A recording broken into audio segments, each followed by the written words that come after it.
Ազգային անվտանգության ծառայության նախկին սպա Արամ Գասպարյանը վարչապետի դեմ տարիներ առաջ կազմակերպված ցույցերի դեպքով ձերբակալվել է։ Գիշերը դատարանը տնային կալանքի որոշում է կայացրել։ Ֆատորը առավոտյան գալի 4 տարի առաջվա գործով մարդ են ձերբակալել։ Արամ Գասպարյանը, որ շուրջ 20 տարի ազգային անվտանգության ծառայությունում է աշխատելու, հայտնի է Չիկո ծածկանունով, մեղադրվում է 4 տարվա վաղեմության գործով 2021-ին Սյունիքում Փաշինյանի դեմ կազմակերպված ցույցերի։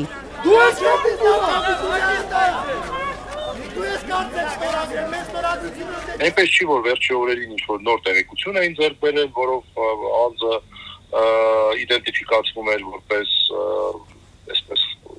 ենթադրյալ հանցանք կատարած անձի։ Ինչի համար են մեղադրում Արամ Գասպարյանին, նրա փաստաբան Արամ Վարդևանյանը հրաժարվեց այսօր այս գործից խոսել։ Ազատությանը մանրամասներ պատմեց փաստաբան Ռուբեն Մելիքյանը, որի 3 դատարանում է եղել։ Ըստ Մելիքյանի 2 մեղադրանք են առաջադրել։ Մեկը վարչապետի շարասյունը վնասելու գործողությունների կազմակերպման համար, ձվեր էին նետել մեքենաների ուղղությամբ։ Մյուսը խուլիգանություն կազմակերպելու մեղադրանք է։ Արամ Գասպարյանը, որ այդ ժամանակ Զանգեզուրի պղնձամոլիբդենային կոմբինատում դեպարտամենտի ղեկավար է աշխատել, ըստ Ռուբեն Մելիքյանի այդ դեպքերին չի մասնակցել։ Եվ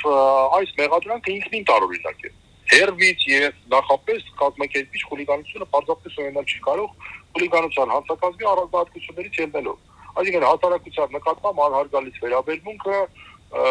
խուլիգանական դրդումներից ելնելով դա ուղղակի չի կարող ունենալ կազմակերպիչ։ Դա պետք է անձի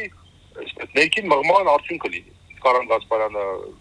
չի եղել Սյունիքում, Երևանում է եղել։ 2021-ին արտահերտ ընտրություններից 2 ամիս առաջ, երբ Փաշինյանը այցելել էր Սյունիքի մարզ ու ոտքով շրջում էր, նրան դիմավորել էին բողոքի ակցիաներով, սուլոցներով, վիրավորանքներով ու հայհոյանքներով։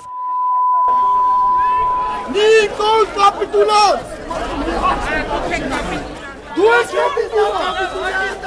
Պահանջում էին, որ հեռանա, բայց Փաշինյանը շարունակում էր քայլարշավը ոստիկանների ուղեկցությամբ։ Նույն օրը վարչապետը հանձնարարեց զբաղվել այդ դեպքով ու 20-ից ավելի քաղաքացիներ ձերբակալվեցին։ Հանրապետության իրավապահ մարմինները շատ հստակ եւ կոշտ կերպով կարձագանք են։ Արամ Գասպարյանը նախկինում 1 տարի 7 ամիս բանտում է եղել ընտրական խախտումների հետ կապված քրեական գործով, թե ինչու է նրան հիշել Սյունիքի հայտնի դեպքերով քննչականից պարզել չհաջողվեց։ Մեր զանգերին չպատասխանեցին։ 3 դատարանի մոտ է եղել նաև ընդդիմադիր Հայաստան խմբակցության падգամավոր Գեղամ Մանուկյանը։ 21 թվականի դեպքերի հետ կապված նախաքննական մարմինը Նիկոլ Փաշինյանի հայտարարությունից ընդամենը 3 օր հետո արտնացել է։ Թե падգամավորը, թե փաստաբան Մելիքյանը կասկածներ ունեն, որ այս հանկարծակի զարգացումները պայմանավորված են վարչապետի օրերս արած հայտարարությամբ։ Չորեքշաբթի խորհրդարանում կառավարության հետ հարցուպատասխանի ժամանակ խոսելով դատական համակարգում կառավարության ազդեցությունից վարչապետը վստահեցրել էր, թե իրենք չեն միջամտում քրեական գործերին։ Նա հիշեցրել էր նաև Սյունիքի այս գործը։ Մի շարք աղմկահարույց դեպքերով դատական համակարգում, այդ թվում Սյունիքի մարզում տեղի ունեցած միջադեպերով իմ դեմ գործողություններ արած անձանց նկատմամբ հենց անհասկանալի որոշումներ են կայացվել, որը ուղղակի ոչ մի մեկնաբանության չի տրվում։